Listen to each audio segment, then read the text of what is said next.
I was chatting with a friend yesterday, and in our conversation, I was lamenting, I guess is the best word, some of the mistakes of my past and the things that I've done that I looked at and said, if only I'd made a different decision at that pathway, if only I'd done something a little different at this opportunity, my entire life and career could have been spectacular.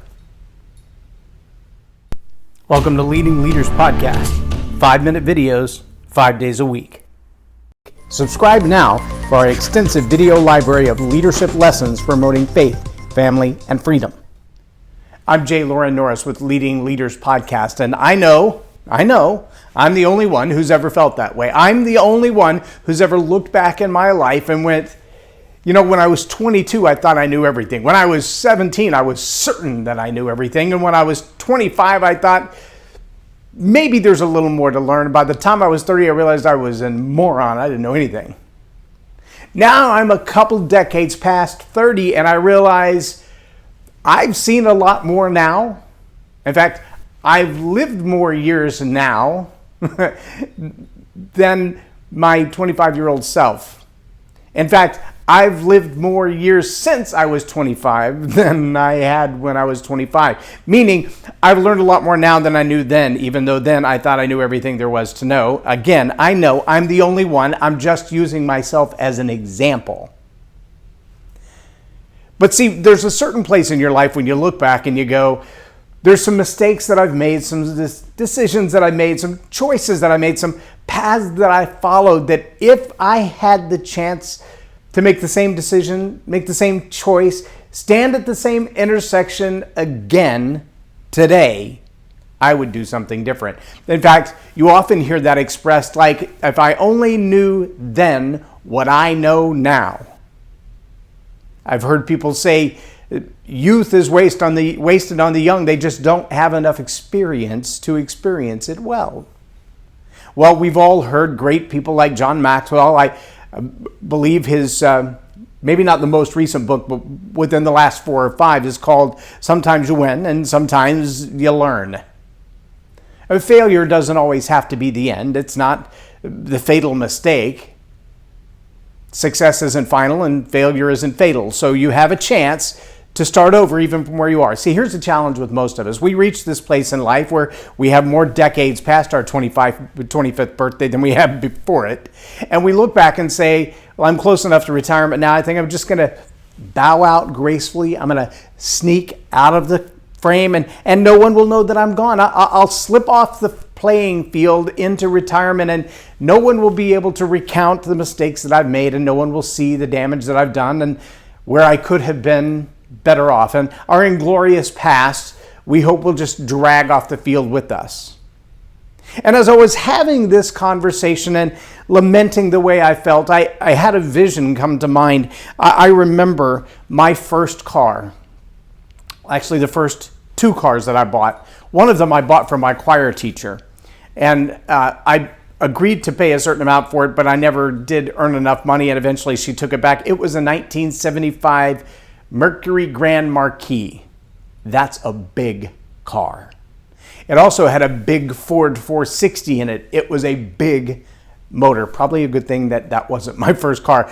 I had it for 2 or 3 weeks, made some adjustments to it, ended up giving it back to her because I didn't have the money to pay for it and she needed to sell it. But about a year later, I was walking down the street with Ronnie Akins and we walked past this car sitting in this old man's backyard filled with mason jars and he was mowing around it. And I asked him, what do you think it'd take to make that old car run again? And he said, well, it ran when I parked it there. And I'm looking at the grass growing around and going, I'm sure it did, but that was before I was born. And he went inside, came out with a shoebox full of keys, dug through the key box for about 20 minutes, stuck a key in the ignition, and that old car cranked up. And I bought that old car out of his backyard for $300. It was a 1967 Chevy Impala fastback with a 283 and a 3-speed on the tree. Probably one of the coolest cars I've ever owned in my life. And one of the mistakes that I regret is that I let it go. Because that car now, fully restored, is worth about $40,000.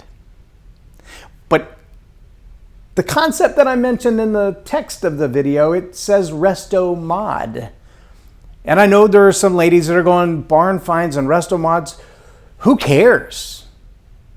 Let me just share this one little tidbit with you as I close. See, the power of the Restomod is that you take the barn find, the scrap heap, the would-be rust bucket $300 car in the old man's backyard, and instead of just restoring this 1967 fastback Impala to its glory days, you restore it and you upgrade it. One of the greatest Restomod stories I've ever seen was the genius that realized that the frame size and the interior bucket size of the 2000 Mazda MX-5, otherwise known as the Miata, and the 1964.5 Mustang convertible were almost identical.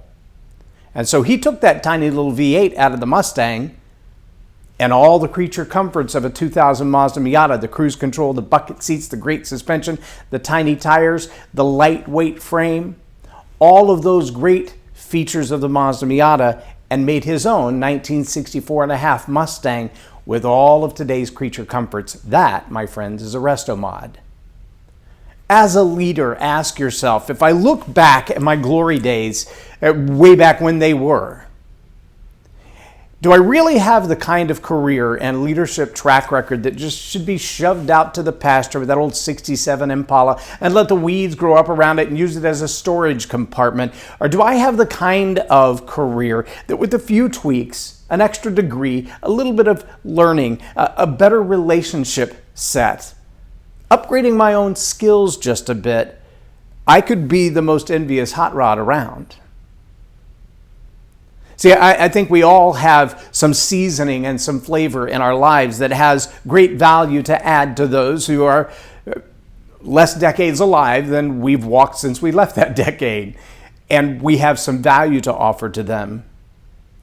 Maybe not a $300 rust bucket, but a $30,000 Restomod is where you should be considering yourself. Look at that investment that could be, with just a little bit of tweaks and changes. How much more valuable would you be in the lives of those around you? Just something worth considering. I'm Loren Norris with Leading Leaders Podcast for Tell It Like It Is TV. Have a blessed day. Leadership team. If attitude is going to have a deep impact on your business and bottom line, make it a positive attitude with a positive impact. Visit jlorennorris.com/attitude hack